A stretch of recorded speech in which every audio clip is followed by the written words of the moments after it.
मेरे मेरे मेहनत के पौधों में एक दिन सफलता के फूल भी महकेंगे, बदलेगी लकीरें हाथों की तब और गर्दिश के सितारों में चमकेंगे। नमस्कार, मैं नरेश कुमार। आज हम बात करेंगे एक रियल हीरो से। रावड़ा मंडी चिकित्सा प्रभारी हमारे साथ हैं डॉक्टर चंद्रमोहन जी। इनसे कि इन्होंने तैयारी किस प्रकार से की, किन किन परिस्थितियों में।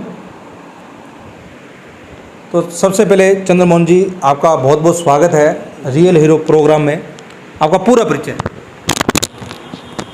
मेरा नाम डॉक्टर चंद्रमोहन बोबरिया है। मैं नई मंडी गरसाना का रहने वाला हूँ। मैंने अपनी 11वीं 12वीं class government senior secondary school Garsana से पास की।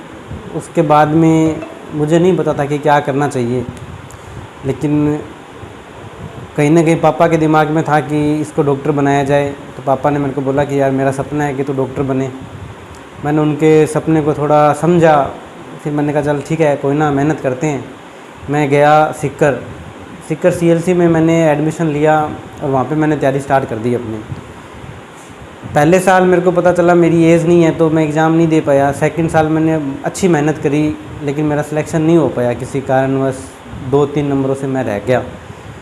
बट फिर तीसरे साल मैंने फिर हार नहीं मान के और दोबारा कोशिश की, और तीसरे साल में मेरी एक बहुत अच्छी रैंक के साथ OBC राजस्थान में 80 रैंक के साथ मेरा सिलेक्शन हुआ। और मुझे फर्स्ट ही राउंड में बीकानेर का SP medical college PBM hospital में मेरा एडमिशन हुआ। वहाँ पे मैंने 5.5 साल में मेरी MBBS पास की। उसके बाद में चूरू मेडिकल कॉलेज में 1 साल की JRCP के लिए मेरा सिलेक्शन हो गया स्किन डिपार्टमेंट में। फिर मैंने 1 साल JRCP की। उसके बाद में एक चिकित्सा अधिकारी का एग्ज़ाम हुआ, उसमें मेरा सिलेक्शन हुआ और मेरे को CSC रावला में चिकित्सा अधिकारी का पद मिला। अब मैं यहाँ पे एक चिकित्सा अधिकारी के रूप में कार्यरत हूँ। डॉक्टर साहब, मैं आपसे जानकारी लूँगा, आपके परिवार में सदस्य कौन कौन है? आपको किसने मोटिवेशन की? मेरे परिवार में मेरे मम्मी पापा भाई भाभी ये हैं। मेरे मोटिवेशन का अगर मैं किसी को मानूँ तो मैं अपने पापा को ही मानता हूँ, क्योंकि पापा ने मुझे बोला कि डॉक्टर बनना है, मेरा सपना है कि तू डॉक्टर बने। और सभी लोग पापा की मजाक भी उड़ाते थे कि यार एक पान की दुकान है तेरे पास में, तू अपने बच्चों को डॉक्टर थोड़ी बना सकता है। बट पापा कहते थे यार, पापा हमेशा डॉक्टर गौड़ साहब का नाम लेते थे और बोलते थे कि उनको देख वैसा बनना है। तो फिर मैंने सपना बनाया कैसे न कैसे करके। एक अंदर खुनक थी उन लोगों को लेके जो कहते थे कि भाई कुछ नहीं होगा, कुछ नहीं होगा। और आज मुझे खुशी होती है कि वही लोग ये कहते हैं कि हाँ, मुझे पता था कि आपका सिलेक्शन होगा। और आज मैं यहाँ पे कार्यरत हूँ। मैं अपने पापा को ही अपना मोटिवेशन मानता हूँ, क्योंकि उन्होंने मेरी लाइफ चेंज कर दी। अगर वो मुझे नहीं बताते कि डॉक्टर बनना मेरा सपना है, तो शायद मैं भी कहीं ना कहीं, पापा की पान की दुकान है तो वहीं बैठा रहता। आज मैं बात करूं एक रियल हीरो की। डॉक्टर एक रियल हीरो बन के आया है, मरीज के लिए भगवान है माने तो। कहीं ना कहीं बात करें डॉक्टर की, कोरोना काल में जैसे सेवाएं दी निरंतर, डॉक्टर के सामने, आपके सामने ऐसी कौन सी परिस्थितियां आती है कभी कभार, और ऐसे कौन से आपने केस देखे? बहुत से केस आते हैं। देखो, इमरजेंसी आती है हॉस्पिटल में, इमरजेंसी को जब हम हैंडल करते हैं, जब और यहाँ से क्या है, डिस्ट्रिक्ट लेवल पे कुछ इमरजेंसी ऐसी आती है जिसको हमें आगे रेफ़र करना पड़ता है, तो गंगानगर और बीकानेर हम रेफ़र करते हैं। लेकिन पेशेंट को भी पता होता है कि मेरे जो परिजन है उनकी हालत बहुत ख़राब है, तो वो हमें कहते हैं कि डॉक्टर साहब आप अपने एक बार लेवल पे आप देखो, और हम अपने लेवल पे उनका ट्रीटमेंट करते हैं। और उस टाइम बहुत अच्छा लगता है जब वो ट्रीटमेंट करते टाइम वो एकदम स्वस्थ हो जाते हैं, एकदम सही हो जाते हैं। फिर उनको वो भी हमारे आगे जब हाथ जोड़ते हैं तो हमें इतना अच्छा लगता है कि वो ऐसे भगवान का जब ऐसे नाम कहते हैं। पर अच्छा इसलिए लगता है कि हमने उनको, पेशेंट को उनके ठीक किया। और जब वो आए थे तो वो रोते हुए आए थे, और हम उनके चेहरे पे मुस्कान आई है थोड़ी, इसलिए बहुत ज़्यादा ये जो दिल की जो शांति मिलती है ना, इसी के लिए इस पद पे वर्क कर रहा हूँ। और आगे भी मेरा पूरा प्लान है कि मैं इसी पद पे वर्क करूँ। साथ में स्टडी चल रही है सुपर स्पेशलाइजेशन की। मैं आगे मेडिसिन से PG करने का मन है। आगे देखते हैं कब नंबर आता है, कब मेहनत रंग लाती है। मैं बात करूं चंद्रमोहन जी आपसे, एक रियल हीरो, किस प्रकार से आपने तैयारी की और जो युवा अभी तैयारी कर रहे हैं, परीक्षा भी चल रही है, किस प्रकार से तैयारी करनी चाहिए? इसके लिए मैं शॉर्ट एंड स्वीट एक ही बात कहना चाहूँगा कि आज की जो युवा पीढ़ी है वो नशे की तरफ, डिप्रेशन की तरफ ज़्यादा जा रही है। तो अगर वो नशे की तरफ क्यों जा रही है? क्योंकि वो मेहनत नहीं करना चाहती। अगर वो एक मन में ठान ले, उनमें कॉन्फिडेंस नहीं आता, और कहीं ना कहीं चाहे माँ बाप का प्रेशर मान लो, चाहे कुछ भी है, पर वो उनमें कॉन्फिडेंस की कमी रहती है।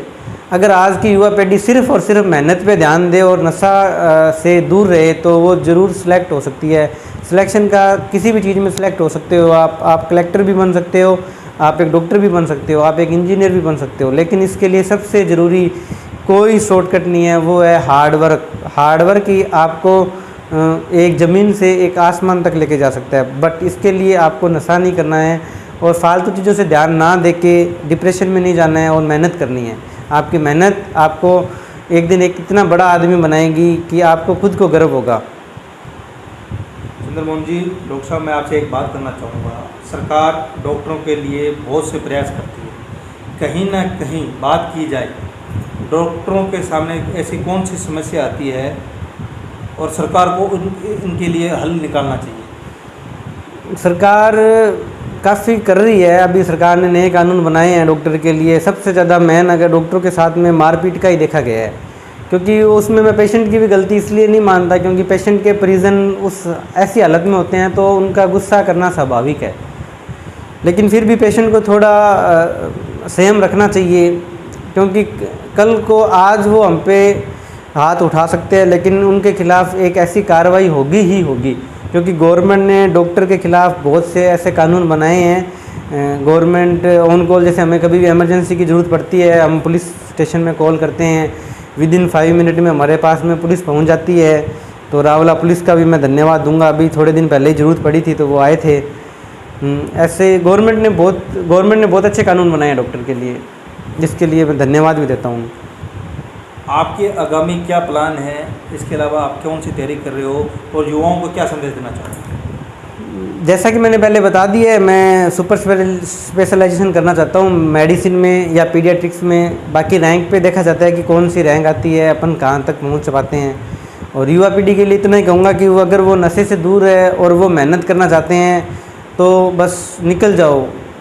वो मेहनत करेंगे, उनको वो चीज़ मिलेगी, बस उनको एक डिसाइड करना है कि मुझे करना क्या है। और हमेशा जब मैं सिक्कर CLC में था तो मेरे सरवन चौधरी हमेशा एक बात कहते थे कि कौन कहता है कि छलनी में पानी जमता नहीं है। कोई शिद्दत से जब तक बर्फ़ नहीं जमती है उस छलनी पे हाथ लगा के तो रखे। और हमने वो मेहनत करी है, हमने संयम बरता है और आज हम इस पोस्ट पे पहुँचे हैं। तो कहीं ना कहीं उनको संयम रखना पड़ेगा, नशे से दूर रहना पड़ेगा और वो हार्ड वर्क करना पड़ेगा।